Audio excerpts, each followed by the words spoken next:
On va raconter l'histoire de Jonas aujourd'hui. Vous connaissez Jonas? Oui. Jonas fuyait, mais il ne fuyait pas de sa maison. Il essayait de fuir loin de Dieu. Et Jonas était un des prophètes de l'Éternel. Il aimait le Seigneur, enfin, il croyait aimer le Seigneur. Mais Dieu lui avait dit d'aller à Ninive, la grande ville d'Assyrie, et de proclamer sa destruction. Et quand Jonas reçut la parole de l'Éternel, il ne voulut pas y aller. Oh non, cette ville est remplie de méchanceté, c'est la dernière place dans laquelle il voulait aller. Et en plus, il savait que Dieu est un Dieu de grâce et de compassion, lent à la colère et riche en bonté. Et si jamais les Assyriens l'écoutaient, Dieu pourrait les pardonner. Et il n'en avait pas envie.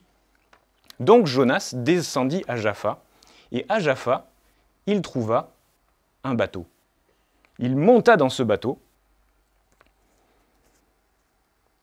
et il descendit au fond pour dormir. Il était loin de l'Éternel, n'est-ce pas? Et la Bible nous dit que Dieu, quand le bateau partit, fit souffler sur la mer un vent impétueux qui fit monter de très grandes vagues.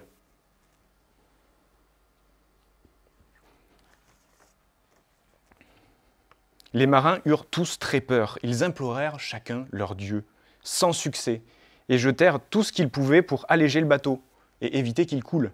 Et le capitaine descendit pour trouver Jonas. Et Jonas était encore en train de dormir. Il réveilla Jonas et lui dit « Mais pourquoi dors-tu? C'est la tempête. Fais appel à ton Dieu.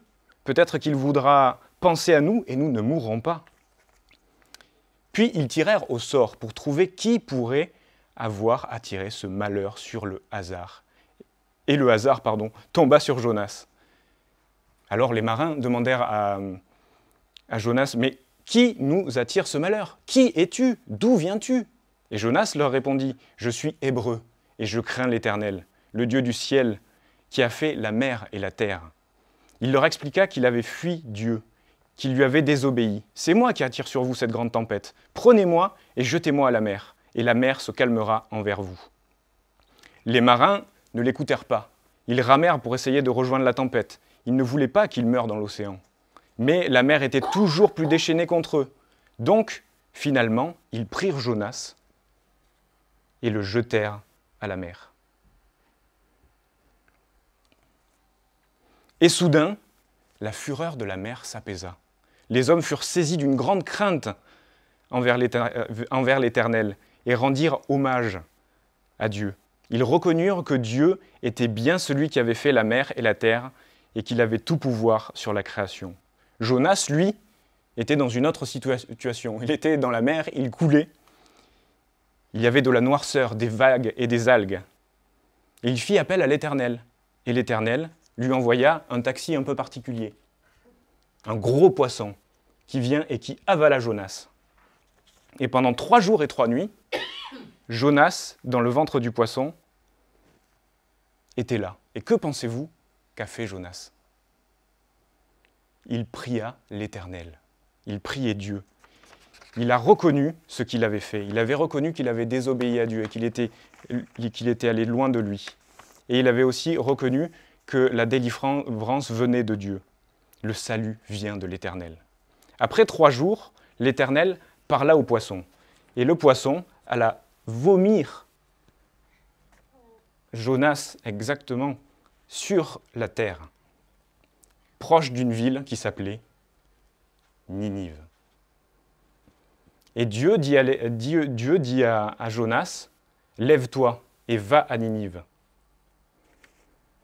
et fais la proclamation que je t'annonce. » Alors Jonas partit, et cette fois-ci, il écouta l'Éternel.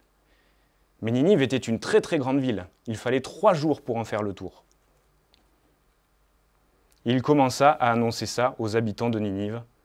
Dans 40 jours, cette ville sera détruite. Et il annonçait ça à tous les habitants de la ville. À sa grande surprise, les habitants de Ninive crurent à Dieu. Ils s'habillèrent de sacs.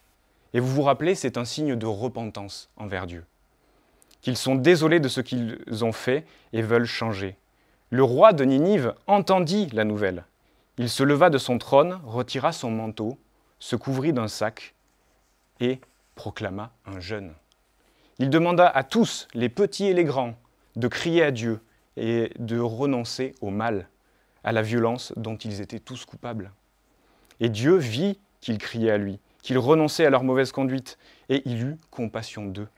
Il décida de ne pas détruire la ville, il les pardonna. Et vous voyez, Dieu répond aux prières de ceux qui font appel à lui. Son désir est que tous viennent à lui, mettent leur confiance en lui et soient sauvés. Jonas, les marins, les habitants de Ninive. Et il en est de même pour toi, pour chacun d'entre nous. Il t'appelle à placer ta foi en Jésus. Il veut t'offrir son pardon et non son jugement. Et on termine par ce verset dans Psaume 86. Oui, tu es bon Seigneur, tu pardonnes, tu es plein d'amour pour tous ceux qui font appel à toi. Et on verra la prochaine fois quelle a été la réaction de Jonas à la nouvelle du pardon de Dieu. On prie ensemble ? Seigneur, on te remercie pour ton amour parce que tu es bon envers nous, alors que je suis méchant, je suis pécheur, je suis loin de toi, mais toi, tu as compassion de nous et tu viens sans cesse nous tendre la main. Et merci Jésus. On veut se tourner vers toi, on te dire merci, qu'on t'aime et pardon Seigneur. Pardon pour notre méchanceté. En ton nom. Amen.